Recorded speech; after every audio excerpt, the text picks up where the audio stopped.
Hi guys, welcome. This is Tito from Magis Inc. And right now, beside me is Rob Griego, who's running Albuquerque. Is that correct? That's correct. And he's one of the top owners in this program that we have. And we get a chance to learn from him and how he got started and how you can be just like him too. So Rob, welcome. All right, it's a pleasure. Thank you for your time. First of all, I I just want to know, how did you get started in this business? Okay, well, I was actually 2 weeks out of college. I moved to Colorado Springs. I was there for a few weeks, just kind of looking for experience. Wanted some experience talking to people. And I mean, to be honest, I was just, going through ads, just applying to everything, I could, and got the interview. To be honest, I really got sold on it by Carlos. Carlos, okay. He packaged it really well, There was only one problem that I had with the business. He was saying, it was 6 days a week, a little bit longer hours than what I was used to. I had a little girl, I have a daughter, so I was like, well, Carlos, I'd love to help. I would love to have this position, but, I got a family, I got to take care of them, I got to spend time with them and everything like that. And he told me, he started talking about the big picture right away. Mm-hmm. So he was like, Robert, it's a management training program, so go hard for me for about 6 months, do everything that you got to do and trust in me, trust in the system, and you can, have the opportunity to become an owner. And when you become an owner, you can have an office like mine and you can set your schedule. And what he used to do is he actually used to bring his daughter to work with him. So, that's how he kind of packaged it to me. Like, I bring my daughter to work, she spends time with me. You can, open an office, have a separate room, like, put a TV in there, put toys, and you can bring your family to work. He knew about my girlfriend, and he was like, hey, you can bring her in, she can be your admin. And if time is what you're wanting, go hard for 6 months and see how it can pay off. And it did, so. Awesome. Yeah. So Carlos, by the way, is your promoting owner, Yep. and Carlos is my promoting owner as well. Phenomenal guy. Yep. I'm so blessed that I met this guy because without him, this opportunity wouldn't even be possible. Definitely. So it took you a while, maybe 6 to 12 months. How long did it take you for you to become an entry-level sales rep to a manager? To management. It took me a total of 6 months. 6 months. Yeah, and to be honest, the first 4 months I was with the business, they were good, but I got the opportunity to go to a top leader meeting, which should be everybody's goal in the beginning. Mm-hmm. Go to a top leader meeting. I went to that, and I finally saw the big picture of everything. Saw everybody dressed up real nice. People getting up there telling their stories, and that's really what changed it for me. That's really what got me, motivated. Went back. I literally built my team within 2 months. I had 10 people in the office. We were. Wow. Yeah. I mean, it was just my perspective on everything changed. I did everything okay, but when I came back from that meeting, I mean, it was just completely different. Built my team fast. My attitude was different, and within 6 months, I got promoted. 6 months. That is actually a while, but it's such a short period of time. Definitely. For you to hit entry level to the management position. Yep. And what did you do right, you think, in order for you to be able to hit that management in a very, very short period of time? Well, when I came into the business, there was 9 supervisors in the office.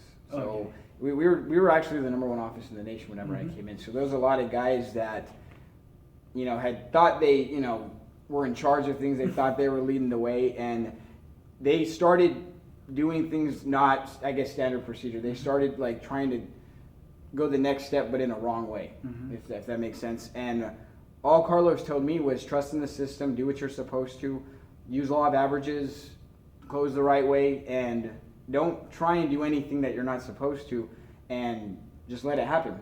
Awesome. And so that's what happened. You're following the exact system that they taught you, yep. And you're not reinventing the wheel. Exactly.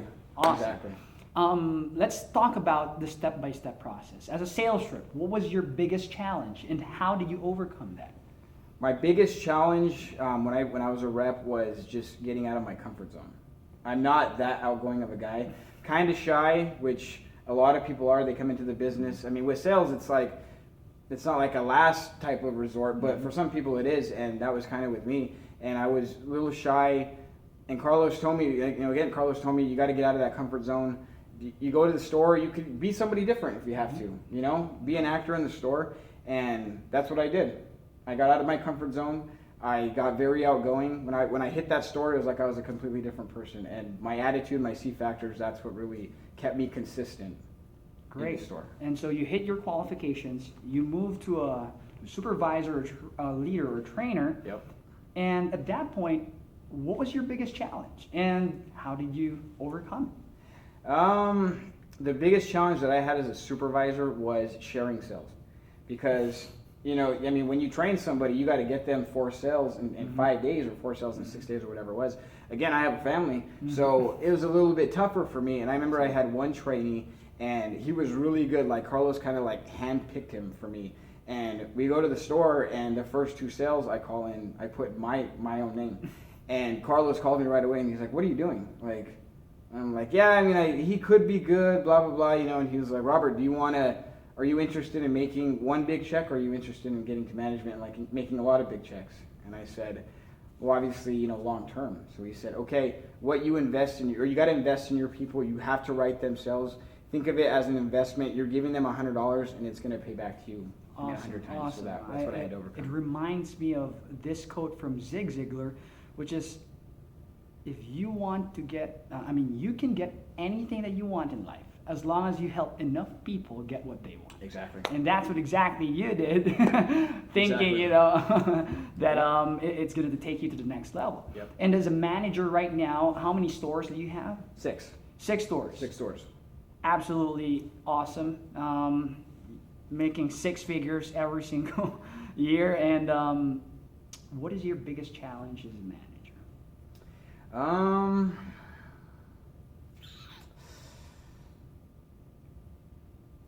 I would say, I don't know. It's a tough one. It's as a manager, when you do this for a while, you still have to have excitement about the business, about the little things. So, Absolutely. As a manager, there's a lot of people that can get caught up in, kind of letting the business run itself. When you do a system so well, it's like sometimes it can run without you. That's right. And the biggest challenge I have for me is the little things, like the team nights, the critical conversations, the relationships I have to build one-on-one. I would say that's the biggest obstacle that I have right now, because, with more stores and when everybody's doing really well, it's like you can kind of put your foot on the brake and let everything work, go itself, but that's not good. You got to keep pushing yourself. Even when things are going good, you got to keep pushing yourself. It's great, because that means if everyone's doing well, then you've set up the business properly. Exactly. Yeah. Exactly. So let's go back. I have a couple of things in mind that maybe you can share some wisdom with a team. Okay.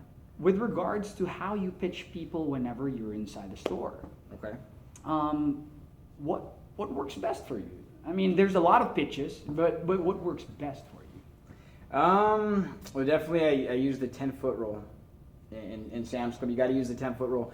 The main problem that any new person has is they wait for the person to get right next to them before they start talking to them. That's part of getting out of your comfort zone, being a little bit louder.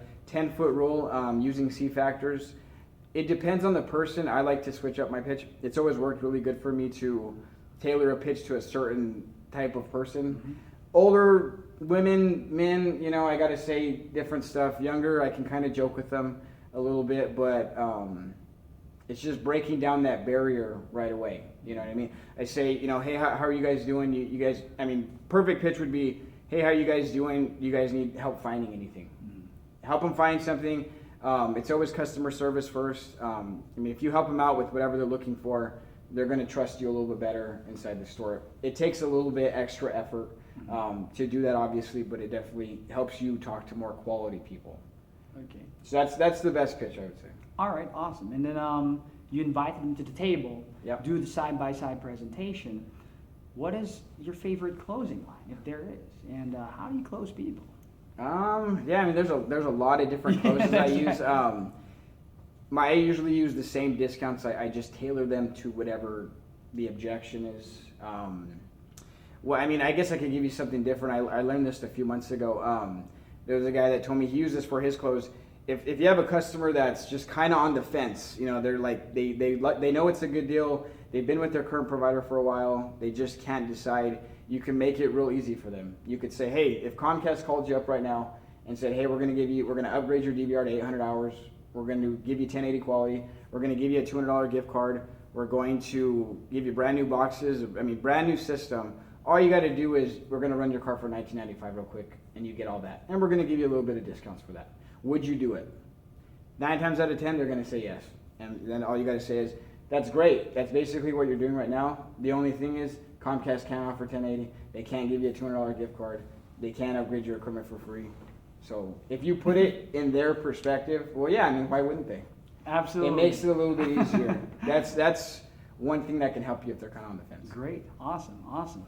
And lastly, before we end, you know, what does it take to be a Rob Griego? Dedication. Definitely dedication. You got to have something that drives you every single day. I mean, I got 2 daughters, and that motivates me every single day. Just to do well for them. I mean, whatever it is, whatever motivates you, you got to think about that every single day. When it's 5 o'clock and you're on a 0 and you know it's not going very well, you got to think back to what's motivating you. And if you got something that you can shoot for, and I mean that's going to benefit others as well, I mean definitely. And I mean besides the money and all that type of stuff, it's really cool to give the opportunity to somebody else. Awesome. To hear a story like my story right now. I mean, there could be somebody, you know, watching this video right now, and you could be doing an interview just like him, you know, a few months from now, and that could be your story. Absolutely. It's all about paying it forward, because Exactly. one point in time in our lives, you know, we were just the same as, you know, Exactly. those guys. Exactly. Yeah, what was the best advice you've ever received with regards to this business and in your personal life? Best advice I've ever gotten was I mean, whatever you do in life, your success, you choose it. It's your choice. I mean, it's your choice if you go out and write a sale. Nothing's deciding that for you. I mean, you have to decide it for yourself. It's your choice if you're going to get promoted to management. It's your choice if you're going to do well. My dad actually told me that a long time ago. I mean, it's your choice. Success is by choice. It's not by chance. I mean, you choose to win. Great. Never choose to lose. And if there's a brand new rep or someone is in the business that is watching this right now, you know, what can you tell them? I always tell my reps the same thing. I know you didn't grow up, you know, wanting to. I mean, this thing kind of came out of nowhere for me, so I didn't grow up wanting to do something like this. You probably grew up wanting maybe some type of different career path. For some reason, you're sitting there right now listening to me talk. Some reason, by divine miracle, whatever it is, by something, I mean, fate, whatever it is, you were put in this position, and you got to give 100%, because you got to give 100% at everything in life. I mean, it's a lifestyle. Giving 100% and giving, you know, putting your all into everything, it has to be a lifestyle. If you don't put everything into this, I mean, the next thing you do, you're probably going to do the exact same thing. Thank you very much, Rob Griego, No for problem. your time.